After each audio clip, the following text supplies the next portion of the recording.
Welcome to Impact Innovators with Felicia Ford, where we dive into the strategies that empower changemaker brands to leave a lasting legacy. Think of this podcast as your audio playbook for meaningful action.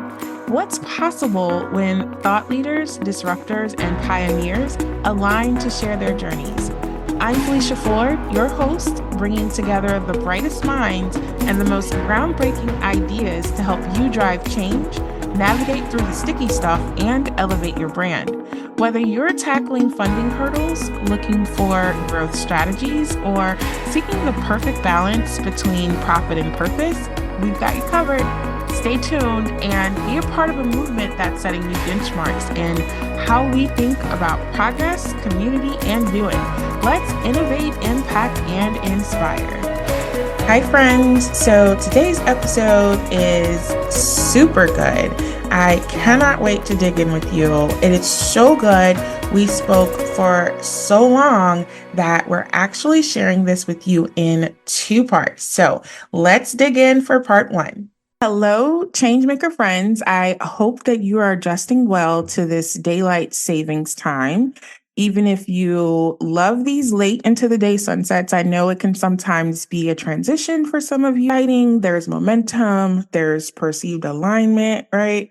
And then once there's time invested, the reality set in, and you find out that this workplace culture is different than it seemed during the honeymoon phase or during your interview process. There may be micromanagement, people's personalities come to the surface.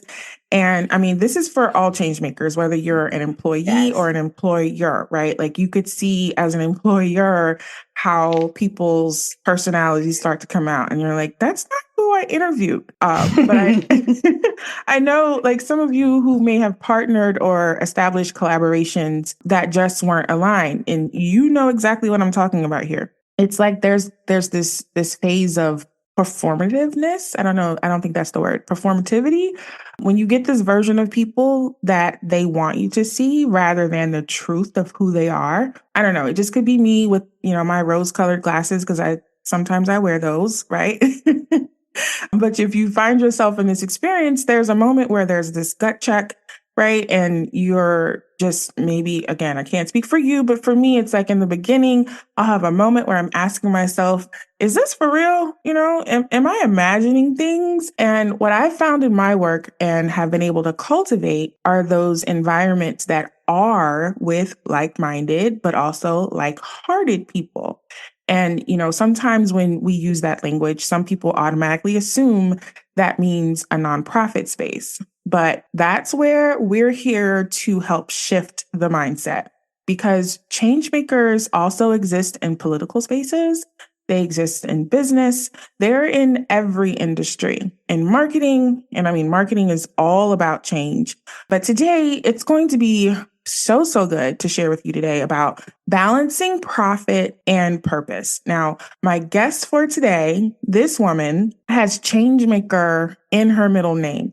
She's in the corporate world and she's literally planted within the community.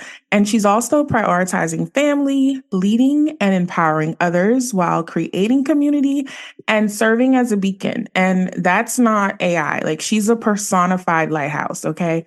So as we dive in for today, if you're a change maker or an aspiring change maker, you've got your notebook, you're taking your notes, you're planning, you're identifying the things that need to change, or maybe even you're a nonprofit leader or social justice change maker or a service-based business owner. But you're thinking about how do you align your mission with the metrics? How do you ensure that the value you provide is reflected not just in the impact that you make, but also in the numbers that guide your business to success, right? So money, wealth, right? The actual hard numbers. Friends, I really want you to have clarity in your building and in your growing. And we know that growth comes at a cost. It comes at a cost. It comes at a knowing and an assuredness in your alignment. So as the growth strategist for Changemakers, community has been the cornerstone of everything that I do. And it's the foundation of what I help my clients build in their work. So if you haven't yet accessed two of my resources, You're in Power Moves and Breaking Free. You can get those at FeliciaFordandCo.com/resources. These would be your first steps to begin with the end in mind and helping you to measure impact, as well as make sure that you are aligned in your space. Both of them are really easy to use. They give you the opportunity to realign or to just check to make sure that your purpose to profit pipeline is where you want it to be. I mean, these are things that we can't just set and forget, right? These are some things that we need to reflect on as change makers, as leaders. Okay. So if you want to have a candid conversation about the intersection of money and change making, you are in the right place today, my friend. So you want to go ahead and grab your copy of Year-End Power Moves and Breaking Free. Use your note sections or grab your notebook and pen and let's get ready. So today, I am so excited to welcome and introduce you to Michelle Y. Jackson Brown, a devoted wife, mother, entrepreneur, and an associate real estate broker in Virginia. Michelle embodies the essence of living a faith-driven life. Her deep commitment to understanding and applying God's word in everyday situations sets her apart. Michelle's passion extends beyond the marketplace, and she is more than just an associate real estate broker. She is a lighthouse for the kingdom, guiding others to find their way by faith. And I also have to add that Michelle is a dear friend, a sister. Michelle, I am so glad to have you here today. Oh, big smiles.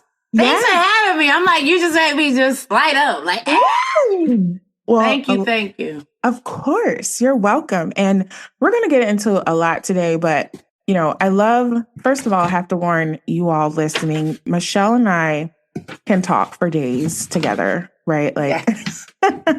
She's the extrovert, I'm the introvert, but we get going and it's just jewel after jewel after jewel, right? So I'm so excited, but we're going to get into more about who you are and about your own purpose and your own path of alignment. But first, I wanted to ask you, bring up this point, right? So some people might think, can you truly align your deepest values with financial success? I mean, we know the answer to this question, right? Mm-hmm. But for those who may be struggling with money mindset or with the thought of being wealthy and what wealth looks like, right? Like maybe they're first generation, maybe they were raised in a church, right? Because, money is the root of ... but we know it's that the love of money. Oh. Okay. So let's talk about this, sis. Like, what are your thoughts? Can we align our deepest values with achieving, financial success, if that's the goal? Absolutely. Actually, it's amazing that you say that because, yes, we've had conversations about wealth and what it looks like, freedom, options, choices, and it allows you to be a blessing. Like God, there's a scripture in the Bible that says that God blesses. If you give to the poor, you lend to the poor, God repays you back. Right. So if God is going to repay you back, he going to give you a little bit because God is not a God of a little bit. He's a God of more than enough. He's El Shaddai, right? There's a song that my God is more than, he's El Shaddai. He's more than enough. I went to this one church and they would sing this song, bless me, because he's a God of more than enough, exceeding. He's a God of multiplication and increase. Genesis 1:26. That's what it says. Be fruitful, multiply, replenish the earth, subdue it, right? So in that place, why does God not want us to increase? Genesis, I believe, is 26:15. He talks about Isaac, how day by day he became richer and richer. Only thing I do is take it to the scripture. I just rhymed, right? Richer and richer, we take it to the scripture. But what I'm saying is, yes, we can, it's kingdom. When have you seen a broke king? Okay. So a broke queen? The energy is already here. You all already have an idea of what you can expect for the next, however long this episode is going to be. I don't know. I really don't know.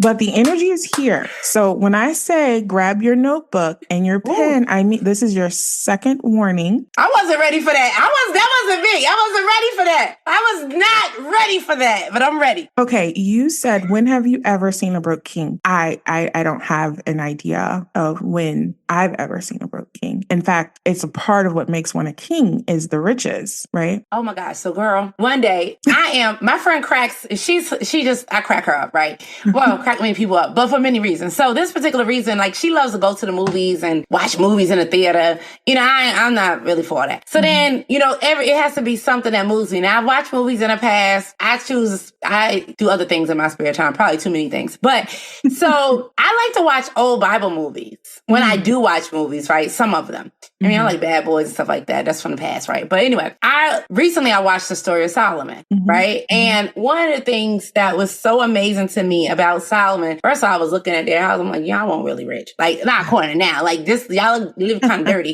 But okay, that was the times they were prospering, the times they were in. But it was just like his wealth called forth other wealth. Like even when the Queen of Sheba came and she came with all this money, like she came with all this wealth, like they came in riding in on elephants. Okay, let me pause for just a moment, Michelle. So this podcast is for change makers across different industries and across different faiths. So if someone isn't familiar with how Solomon is relevant to this conversation, can you, and this is off the cuff, can you give just a brief snippet of like, who is Solomon? Why is he prominent? And why is he relevant to what we're discussing right now? Oh, yes. So Solomon was King David, the one everybody, I don't know where you've been. I don't care what you believe. I know you know about David and Goliath. Right? Right. I think matter of fact, I'm going to take a poll after this. I'm like, who here have not heard of David and Goliath? So Solomon was a descendant of a son of David, and he acquired the kingdom kind of young, and he felt like he wasn't fit he didn't know enough to lead this kingdom. So God visited him in a dream, and he said, so Solomon, what is it that you want? What can I give to you? And he said, I need wisdom to lead your people. And so he told that because he said, I don't know what to do with these folks. And God said, you know what? You asked me for wisdom. You could ask me for anything, money, anything else, things for yourself, but you asked me for wisdom to lead my people. Now, not only are you going to be the wisest man ever, you're going to be the richest man ever. So people sought Solomon not just for the wealth. He was wealthy already, but what also caused him to get wealth is people were seeking him out for advice. He was like the first, come on with it. He was like the first business coach. He was like the first advisor. Like people came when the Queen of Sheba came to him. She wanted information. She wanted to seek his wisdom. That's where people came from all over to seek Solomon's wisdom. And they came back because wisdom brings wealth. You dropped so many gems in just like 35 seconds because the first business coach, right? Oh, I have more. I know you do. I know you do. I just want to capture for the people who are catching up like, oh, David and Goliath. Oh, okay. David's son. Oh, okay. He didn't ask for money. He asked for wisdom. Oh, okay. Wisdom brings wealth. Oh, wait. You said something about alignment. Him understanding his purpose as this king. But I digress. Please continue. Wisdom brings wealth. Wisdom brings influence. Wisdom brings impact. Like wisdom brings it all. And guess what? Here's the deal. Kingdom. The great thing about the kingdom that we're in is that now the kingdom that Solomon have, God gives us access as people, his people, to have access to the wisdom now. The same wisdom. We just have to ask him for it and he will easily give it to us. So it's like, God, I need to, every day I'm like, look, give me wisdom, understanding, knowledge, and all things. And what you have called me to, this is my daily prayer. I'm trying to tell you. Like, listen, if you need to touch me, not teaching, that's not it. But if you want to touch me, teach me. In the ways that I shall do the things that you called me to do, whether it's speaking a word into someone, whether it's helping someone purchase a home, regardless of what it is, business. Like I also help business owners, or partnering with other people. Show me, give me the wisdom that I can share, whatever it is that they need. Right. I want to be a vessel and a vice, but wisdom is just the principal thing. Like if you have wisdom, then you do need knowledge and understanding. You need to know how to apply it and what to do with it. But it's like, man, first, let me get wisdom first. So, and along those lines, I feel like you've answered the question fully, wholly, completely, and I'm sure we can revisit that. But yes, to aligning your deepest values with financial success, right? Yes. And I mean, that biblical perspective is certainly, truth. I mean, regardless of your faith, Solomon existed and his story is real. It's history. Like All it's this is historical. history. Right. Right. And applying that in today's world. So for aspiring change makers or for the change maker who's in business right now in today's economy, I mean, and this is my own perception, but I would say that you are probably one of the first people because of your industry to recognize what is and isn't happening in the market. Okay. Yes. Right. I mean, when money is flowing, Right. When money is slowing down, And I'm going to say, notice I'm saying when it's slowing down because it never stops, right? Mm-hmm. There's different levels of people who feel like money has stopped flowing. No, it never stops. It never stops flowing. You were going to say something. I saw it in your face. No. It doesn't. Money doesn't stop. It's just that the thing about it is sometimes when we have a slowdown, it's for us to listen in for the next money move, for the next download, right? Say it. So it's like if there's a pause, I think like with me, I'm not trying to say I don't think I really like the term serialpreneur, but we're creative. God created us in his image, and God is the ultimate creator, right? Mm-hmm. Look how many, don't even get me started on how I'm looking out my window right now and I'm looking at trees, plants, weeds, I don't see ants, but they're out there. Like, and ants are a powerful but small creature. Look, Don't get me started. Because Solomon was like, look, we can learn from them ants. You just sit there and look at them. They'll build a whole kingdom or tear one down. So it's like, and they have, divine order. But anyway, that's besides the point. My point is that and that's another thing, if you think wealth slows up, look at the ant. They never slow down. They constantly keep building. So we're constantly building and looking for ways to generate wealth and not that we're just seeking it, but we need it. Okay. Money's a tool. It answers all things. So I'm just going to get it out there right now. It's a tool. It allows us to do things, allows us to help other people. Tools do what? Build. It allows us to build. Right.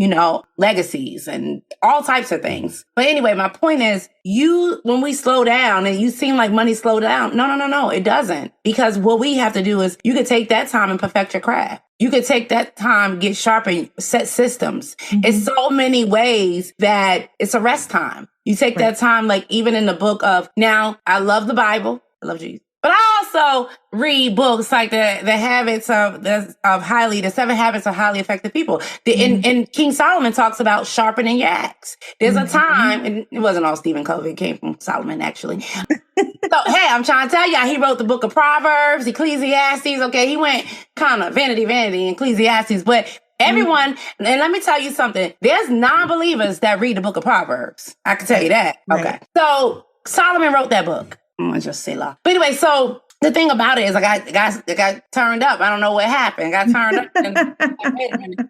What was I saying? About sharpening your axe. It's times that you can still do things that can even speed your money up, or you could do things to create something else. You know what I mean? Right. I remember times in my life where, I had a t-shirt on the other day and I made this t-shirt years ago and it said, blinged out. It says God Jesus. And every time I wear it, it gets attention. And I wore it to a real estate event, girl. Right. So, but it was so great, like a happy hour. And they were like, I love that shirt. I want one. Like, you know what I'm saying? Yeah. That was a way during the season for real that was dry for me that I created wealth. Like through something that I liked. Mm-hmm. Right. And I made it and I wore it and people was like, I need one of those. So I sold those like hotcakes. Okay. So if people are just tuning in, right, and thinking about the conversation for today, it's purpose, balancing purpose and profit and leading with alignment. And you just gave an example exactly of what it's like to be aligned with your own core values and how money follows that. I think that, right, like wisdom is also knowing who you are. Wisdom is having a very firm understanding of your identity, who you are. And you just shared that, right? Like you just shared that. And I opened my notebook because Sunday night I was watching replays, this workshop on podcasting actually. And the lady leading the workshop, she mentioned Proverbs 24 and 27.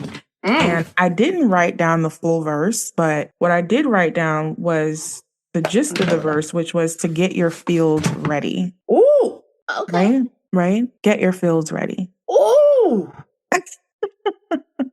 I know, listen, I love the word, okay? But wow, get your fields ready. I just gave, wow. Proverbs 24 and 27. 24 and 27. Yes, because you just shared that people who have a belief system that doesn't necessarily align with Christianity still read Proverbs, right? Yeah. They're able to look at something and to think about, like, okay, there's some wisdom in here.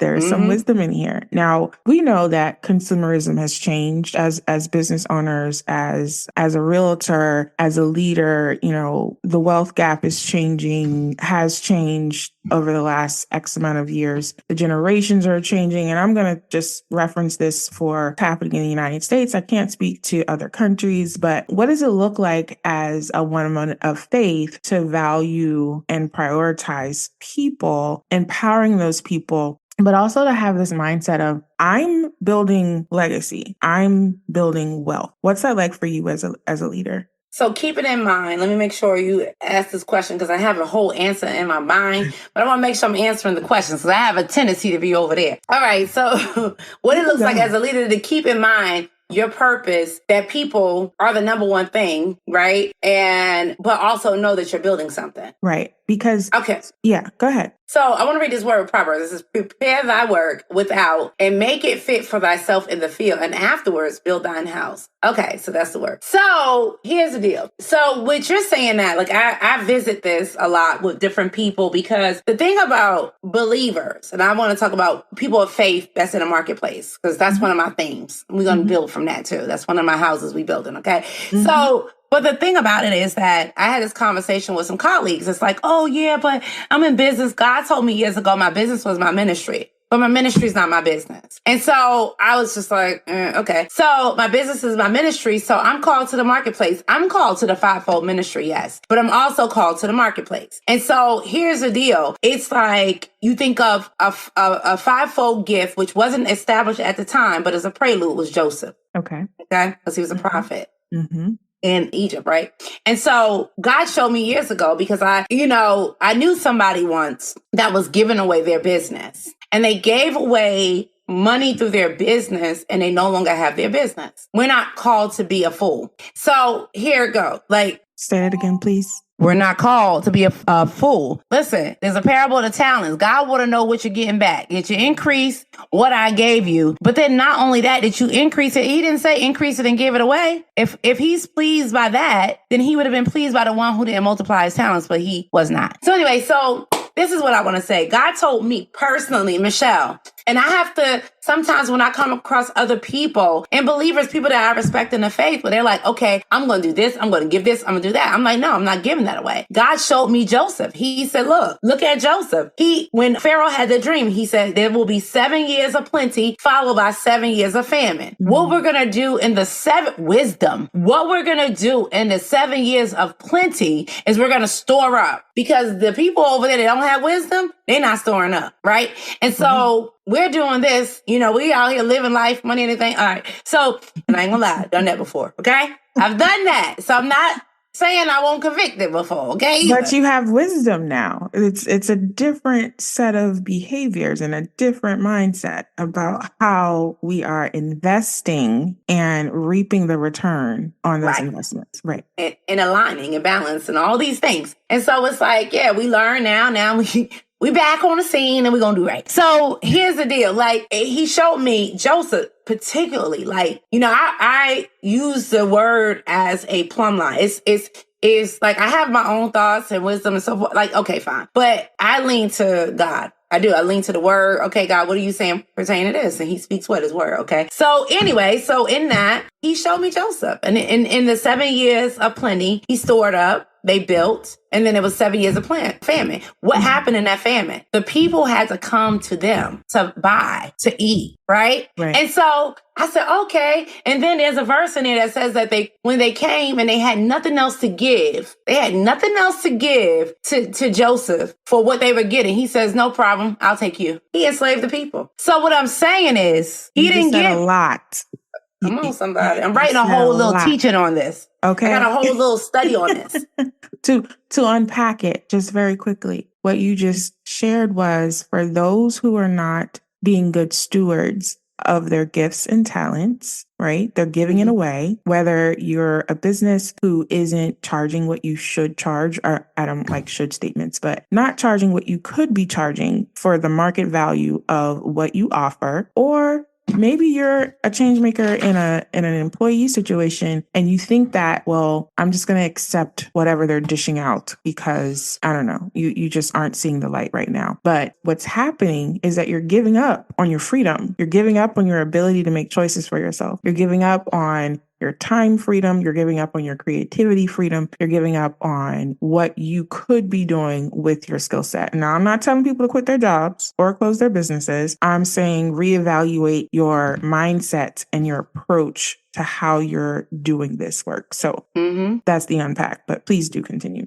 No, I think I did. I don't even know no more, but nah, I just... No.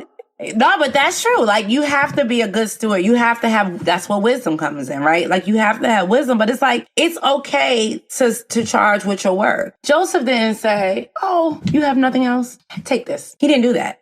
That wasn't the instruction for that appointed time. Is there a time that we give? Is there a time that we lend? Yes, there is. But it's like, no, we don't give everything away because we're Christians. I bind the devil, okay? That's how the devil gonna get you broke. That's true. Like, he's gonna, because when we're in lack, then we're caused, sometimes even the most upright person with the best integrity. Lack is, boy, a disease, right? And it can do something to your mind. Absolutely. And so when you're lack, you could be weary, you exhausted, you compromise. Now you opening the door, you're doing all types of stuff that the wealthy you wouldn't do. Okay. There's things that the wealthy you just not, I can't. You be like Nehemiah, I can't, I'm doing a great work, I can't come down. But when you in lack, a lot of times, even though in those times should be times that you build your faith muscles and everything, your character and all these things are uprooted out. But when you go up and go down, a certain lifestyle that you don't want to go back to and that you don't want to leave. So it cause you to be contaminated and cause some compromise. Lack is a problem. Right. Yeah, I see sometimes, not just with nonprofit leaders, but also with some small business owners, the scarcity mindset, right? That's the terminology that we'll hear in, I would say, mainstream. But what scarcity does, it puts off an energy, right? It not only puts off an energy, but then it also, like you said, it puts you in this mind frame of, hustle mentality or compromising mentality or aligning yourself in spaces that lead to misalignment, because that's not who you truly are. And I hope that encourages someone to think about and reflect on, if you find yourself in a place of misalignment, think about what mind space were you in when you first entered into this relationship or into this space. And if you aren't that person anymore, what do? We think about an exit strategy. Right? Quickly. That's wisdom. But quickly. Right? That's wisdom. Thanks for tuning in to part 1 of our conversation today with Michelle Jackson Brown. Be sure to tune in to our next episode as we continue to talk about balancing profit and purpose. Hey, Changemaker, real quick before you go, if today's episode helped you in some way, the best way to thank me is to head over to Apple Podcasts, subscribe to the channel, and leave a review. I'd also love to connect with you over on social. You can find me at Friends Call Me Feed. Until next time, keep changing the game.